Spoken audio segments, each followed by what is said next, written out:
So today I want to talk about what do you do if you are told no?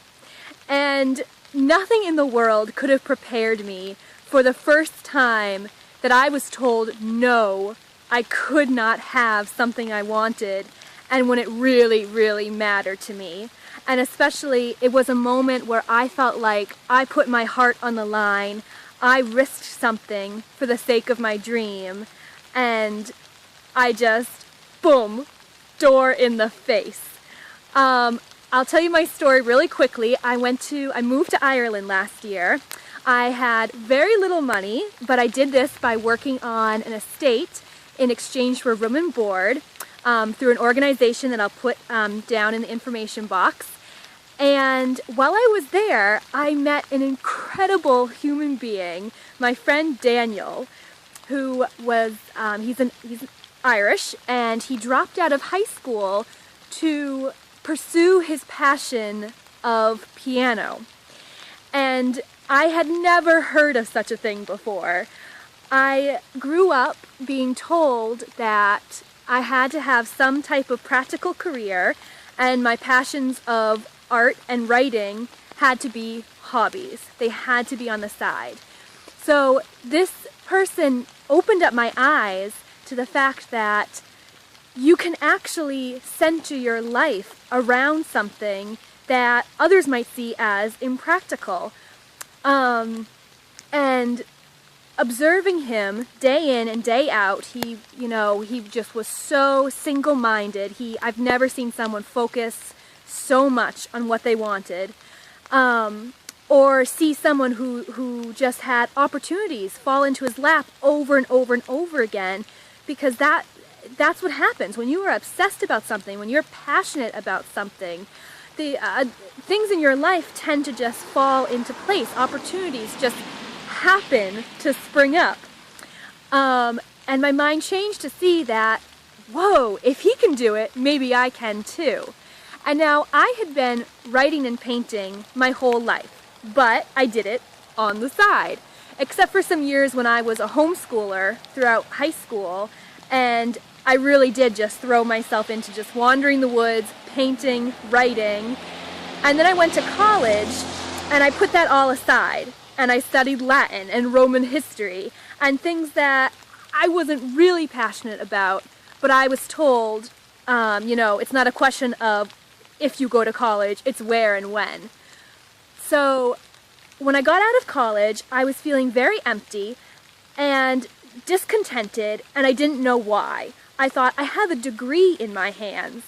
Why should I be feeling like this? I should be congratulating myself.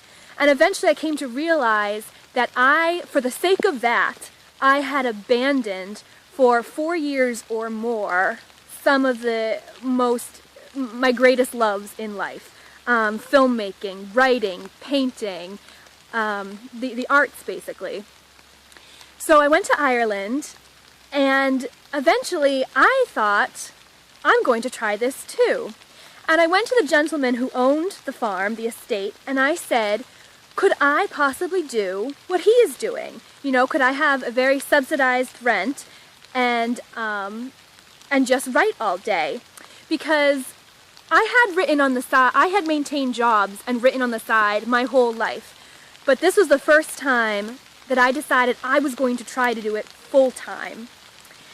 And decided that gardening and all the farm work I was doing was getting in the way of me wanting to just devote all my energy and my entire day to this craft. It took me a lot of mental preparation to ask this question. I felt for a while, oh well, other people might deserve that, but I don't. I really finally got my heart into a state where I believed I was worthy. I deserved to follow my dreams. In fact, I even made a YouTube video on that. And then I went to him, just swallowed, took all my courage that I could, and made my request. And the answer was no. I would not have been given the same break that he was, and I understand. I do understand, but since I was American and I did not have a work visa, I could not have paid full rent. So I was really crushed. And I think what you have to remember is when you receive your first big no, or your second, or your third, or your 10th, or 20th, that the yes will come. And the reason why I can say this is because 6 months later, I am now living in a place where I don't have to pay rent, because I'm exchanging, I'm helping a woman just water her garden, very simple, and I'm living on a farm for free.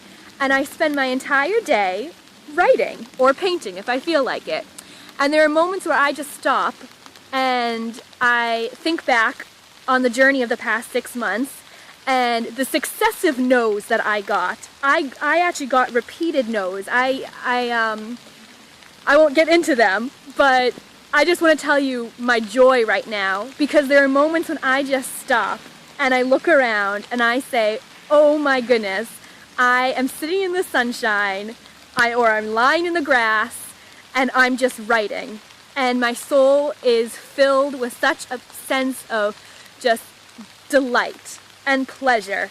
And I wake up excited. I actually jump out of bed. I don't lie in bed because I think, oh my goodness, I have another day to live my dream. So I just really want to encourage you, don't get discouraged. And if someone or something or life or a boss or a parent says no, you have to say yes back.